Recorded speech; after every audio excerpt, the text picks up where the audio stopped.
بسم اللہ الرحمن الرحیم۔ السلام علیکم دوستوں امید ہے کہ آپ سب خیریت سے ہوں گے۔ دوستو آج ہم آپ سے ایک مسلمان خاتون کا قصہ شیئر کر رہے ہیں، ویڈیو کو آخر تک دیکھ لیجئے گا۔ آپ لوگوں نے گیم آف تھرونز کی کہانی کو سنا ہوگا، جو ایک مسلمان خاتون سیدہ الحرہ کی کہانی سے بالکل مشابہت رکھتی ہے، لیکن بدقسمتی سے کسی اسلامی کتاب یا مصنف نے اس خاتون کی کہانی کو قلم بند نہیں کیا۔ سیدہ کی کہانی اس وقت شروع ہوتی ہے جب اسپین میں آخری مسلمان ریاست غرناطہ کا سقوط ہوتا ہے، جب ملکہ ایزابیلا اول اور اس کے شوہر فردینانڈ دوئم نے اراگون پر قبضہ کر لیا اور مسلمانوں کو زبردستی عیسائی بنانا شروع کیا۔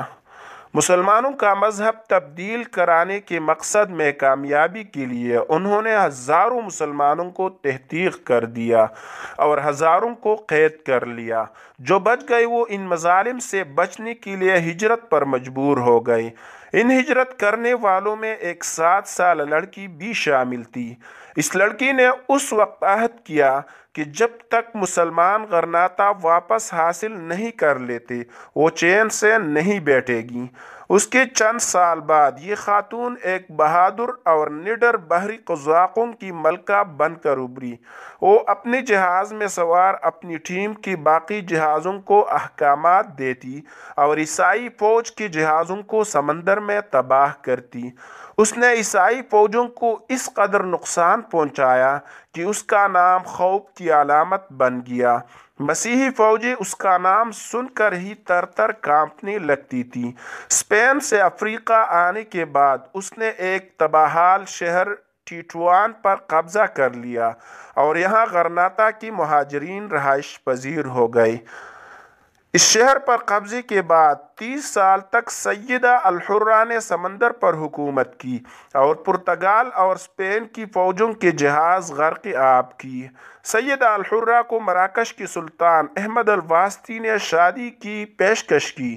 سیدہ نے شادی کی پیشکش قبول کر لی، تاہم ٹیٹوان چھوڑنے سے انکار کر دیا اور احمد سے کہا کہ وہ ٹیٹوان آ جائے اور شادی کر کے یہیں مقیم ہو جائے۔ مسیحی فوجوں نے سیدہ الحرہ کو رشوت دینے اور دیگر لالچ سے روکنے کی بہت کوشش کی، لیکن اس نے ان کے جہاز تباہ کرنے کا مشن جاری رکھا۔ بالآخر سیدہ الحرہ کے داماد محمد الحسن المندری نے اس کے خلاف سازش کی اور اس کی حکومت کا تختہ الٹ دیا۔ اس کے بعد تاریخ میں سیدہ الحرہ کے متعلق زیادہ معلومات دستیاب نہیں کہ ملکہ کے عہدے سے ہٹائے جانے کے بعد اس کے ساتھ کیا سلوک ہوا، تاہم تاریخ میں سیدہ الحرہ کو بحری قزاقوں کی ملکہ کے نام سے پکارا